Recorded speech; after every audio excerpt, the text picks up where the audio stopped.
Muy buenas a todos y bienvenidos a otro video de inversión fundamental. Esta vez vamos a estar haciendo el análisis de los estados financieros de la empresa Alvar, importante empresa argentina en lo que a la producción de aluminio se refiere. La podemos encontrar cotizando en el Merval argentino. Es una empresa que no tiene ADR, por ende la cotización de su acción solamente la podemos ver en pesos a través de la bolsa local. Vemos que se encuentra desarrollando un pequeño canal alcista de muy corto plazo. Podríamos decir que se encuentra lateralizando desde mediados del año 2020. Tuvo una fuerte caída y posterior recuperación desde marzo del 2020. Si vemos en velas mensuales, fuerte tendencia al alza, ya que es una empresa con una relación positiva con la devaluación del peso. Quiere decir que a medida que sube el dólar suele subir la cotización de la empresa Alvar, y esto se puede explicar ya que la empresa dedica al mercado interno nada más lo que sería el 30% de su producción y exporta el restante 70%. Entre los productos que ofrece, el de mayor importancia es el aluminio puro, pero también tiene alambrón, barrotes y aliados. Como vemos, tiene exportación segmentada por regiones. Tenemos USA y México, América Latina, Europa y Asia. Con los datos al 30 de junio del 2019 que nos proporciona la página de Alvar, nos dice que cuenta con 2.193 empleados, la mayoría en Puerto Madryn, donde se encuentran 1.471, pero también hay en Abasto 466, en Buenos Aires 256. Tiene una producción con capacidad de aluminio de 460.000 toneladas y una pureza de 99,83%. Si vemos el gráfico, tenemos desde el 2012 al 2014 una fuerte subida, del 2014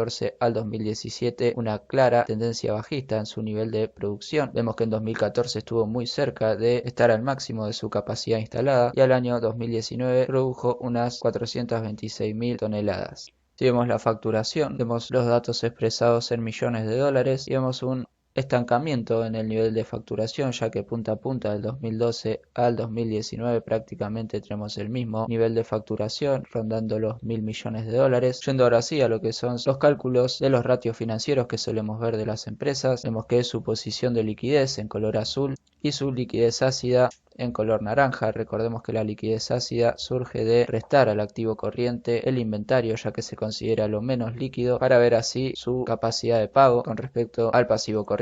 Vemos que acrecentó su posición de liquidez a través de los trimestres del año 2020. Para el último dato, al 31 de diciembre, tiene una liquidez de 2,9 y una liquidez ácida de 0,96, lo cual es muy aceptable, ya que Alvar se caracteriza por tener una gran proporción de inventario en su activo corriente, pero aún así es muy aceptable la posición de liquidez que tiene. Si vemos su fondo de maniobra, que surge de restar el activo corriente con el pasivo corriente, vemos que acrecienta el fondo de maniobra o capital de trabajo a lo largo de los trimestres del año 2020, siendo este para el 31 de diciembre del 2020 de 25.000 millones, superior a los que tuvo en el año 2019 y a los que cerró en el dato anualizado del año 2020. Si vemos la solvencia o la capacidad de hacer frente a sus pasivos con respecto al patrimonio neto, vemos que si bien en los datos anualizados vemos una clara tendencia bajista, ya que viene empeorando su posición de solvencia hasta llegar al dato anualizado al 30 de junio del 2020 de 0,72, vemos que a lo largo de los trimestres del 2020 la va mejorando, teniendo el último dato de solvencia de 0,82. Esto quiere decir que por cada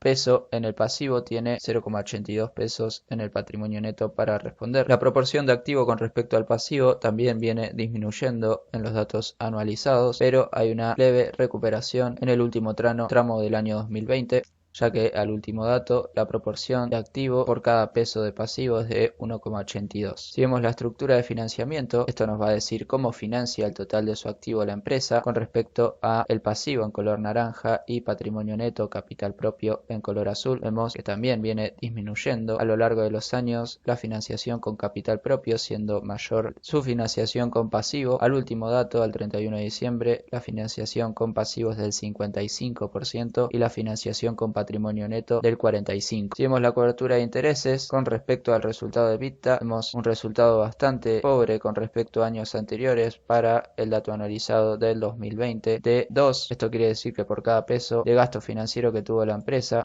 generó un resultado de EBITDA 2 veces mayor, pero una recuperación bastante marcada al último trimestre del año 2020, donde en ese periodo tuvo un resultado de EBITDA 23 veces mayor que lo que tuvo de gastos financieros. Si vemos la cobertura de intereses respecto al flujo de efectivo por actividades operativas, vemos también un dato muy positivo al último trimestre del año 2020. En el dato anualizado también es positivo con respecto al año 2019, pero está por debajo del 2018 y del 2017, siendo este de 7,40. Podríamos decir que su cobertura de interés no está para nada holgada. Sería bueno que la empresa suba su proporción de resultado EBITDA con respecto al de los gastos financieros, si bien los flujos de efectivo con respecto a los gastos financieros son aceptables. La posición de endeudamiento, si bien está un poco sobreendeudada con respecto al patrimonio neto, no debería ser un problema si ésta está logrando apalancarse con el mismo, lo cual vamos a ver más adelante. Viendo la proporción de su activo no corriente sobre el activo total, vemos que tiene un activo no corriente del 58% al último dato. Este se viene acrecentando a lo largo de los años. Esto habla de una empresa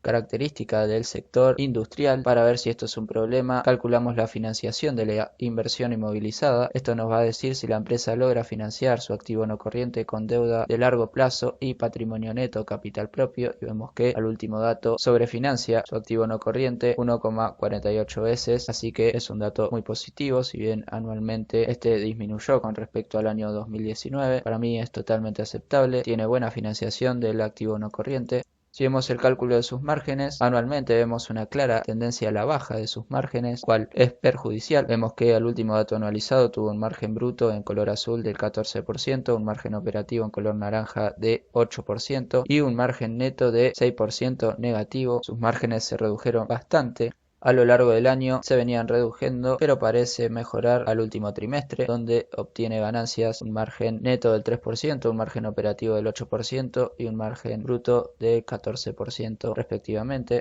Si vemos la rentabilidad que tiene la empresa con respecto al activo, vemos también una fuerte baja de la rentabilidad con respecto al activo en el año 2020. Parece recuperarse en el último trimestre, ya que en ese periodo sacó una rentabilidad con respecto al activo del 1%, pero fue 4% negativo. En el dato anualizado del 2020 comparado al 11% del 2019 supone una gran baja. Si vemos la rentabilidad neta con respecto al patrimonio neto que tiene la empresa, nuevamente vemos la misma dinámica, una muy fuerte baja. Si nos fijamos, la rentabilidad neta del año 2019 fue espectacular, del 24%, muy buena rentabilidad neta. Se ve que la pandemia lo perjudicó bastante en el año 2020, teniendo una rentabilidad negativa del 9%, pero igualmente se recupera al último trimestre del año 2020. Si vemos el beneficio por acción, tenemos la misma dinámica, un beneficio por acción en el último dato anualizado negativo de 1,31. La capitalización bursátil viene ascendiendo a lo largo de los años. Los ingresos venían aumentando año a año. Vemos un pequeño retroceso del 12% del año 2020 con respecto al año 2019. Facturó 63.000 millones de pesos. A lo largo de los trimestres del año 2020, este fue aumentando paulatinamente. En cuanto a sus márgenes brutos, sus beneficios brutos, vemos una caída aún mayor en el año 2020 con respecto al año 2019, y esto se puede explicar por una suba mayor en los costos de lo que variaron los ingresos. Tuvo una caída del beneficio bruto del 40%. El resultado por explotación, vemos la misma dinámica y se acrecienta en el resultado del ejercicio, ya que tiene pérdidas la empresa por 3.600 millones de pesos. En líneas generales vemos que el año 2020 fue un mal año para la empresa Alvar, pero aún así la cotización de su acción en el mercado local tuvo un gran alza, y esto debido a su, como ya les dije, relación positiva con el aumento del dólar, ya que exporta gran parte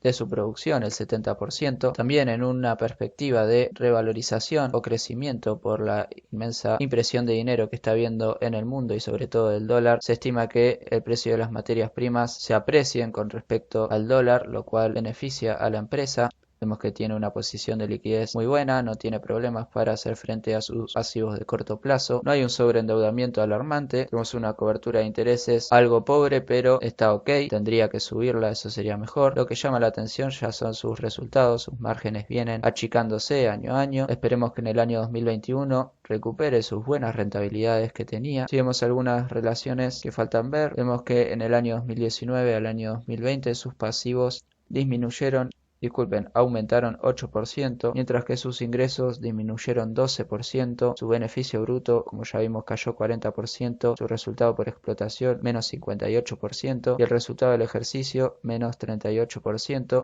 Vemos una clara inexistencia de apalancamiento con respecto a su pasivo. La empresa no se pudo apalancar con la deuda. Si vemos su ciclo de conversión de efectivo, este disminuyó con respecto al año 2019 levemente, lo cual es positivo. Sus indicadores de PER, que en el 2019 estaban bastante bajos, ahora dan negativo, obviamente por el beneficio por acción negativo que tiene la empresa. Si vemos el cálculo del V/EBITDA, vemos que este es más alto que el del 2019 y años anteriores, lo cual nos podría decir que, teniendo en cuenta la capitalización bursátil de la empresa más su deuda financiera dividido su resultado EBITDA, esta está más cara que en los años anteriores. Así que básicamente eso fue el análisis. Recuerden que va a estar disponible la planilla Excel en el grupo de Telegram Inversión Fundamental, el cual va a estar el link en la descripción de este video. Pueden seguirme en Instagram, suscribirse a este canal, ponerle me gusta a los videos. Estamos haciendo análisis fundamental sobre empresas. Sin nada más que decir, un saludo y hasta la próxima.